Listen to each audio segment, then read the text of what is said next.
Milioni 500 ziko wapi? Zamboso, si ilibidi project yake ile na Yami akitumia yale mashairi yako ilibidi alipe. Hapana, nilimwambia tu milioni 20. Milioni 20. Milioni 20 tu. Lakini unajua saa nyingine mtu kama Mbosso milioni 20 hawezi kushindwa. Lakini Mbosso nimekuja kugundua ni mtu very humble. Saa nyingine unajua mtu anaweza akawa anatembea na Dula Makabila. Watu wakisema, jamaa anapenda mademu yule, tena anapenda wake za watu. There's something about, you know? Okay. Kwa sababu you just hang out with somebody. It doesn't mean kwamba wewe una tabia kama za huyo. Si unanielewa? Nakuelewa. Kwa hiyo kwenye point yangu, naweza nikasema Mbosso wakati ana hang out na watu wengine, hakuwa na tabia nzuri. Hakuwa approachable. Mbosso unaona ni Mbosso namzungumzia. Alipokuwa kwenye lebo au? Lebo ya nguo au lebo gani? I'm talking about people walikuwa na hang now. Sizungumzia lebo.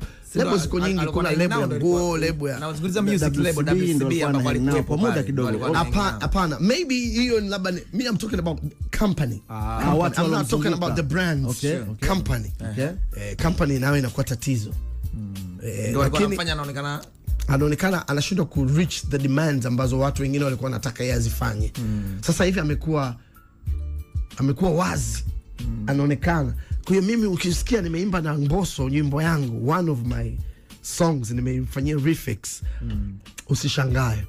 Hii ni business, unajua kama vile alivyosema yeye anataka kuimba wimbo wangu na Yami. Vipi ni Yami au Yanda? Yami. Like Yami. The food is Yami, something like Yami. Okay. Hiyo Yami food. Sasa Yami food na Mbosso, there's two different brand. Oh yeah. So umeelewa je? Kwa hiyo that's why nikamcharge.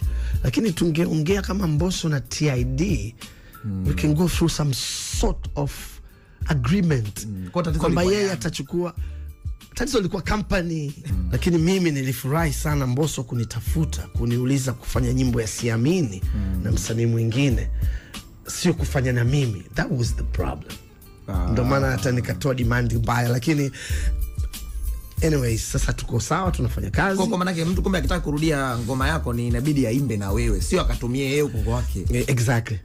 Hiyo ndio agreement. Ndio sheria namba 1. Sheria namba 1 kabisa, yani na ukibisha na kufunga mtoto mdogo.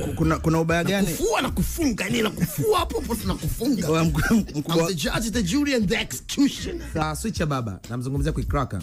Ana ngoma amefanya na OMG inaitwa Watasema. Ile walifanya we haumo kwenye ngoma. Walikulipa? Ile niliokota. Bei gani? Alafu siwezi kukuambia bei gani, mtoto mdogo wewe. Mbona hivyo bwana? Unajua uwezi amini switcher tulikuwa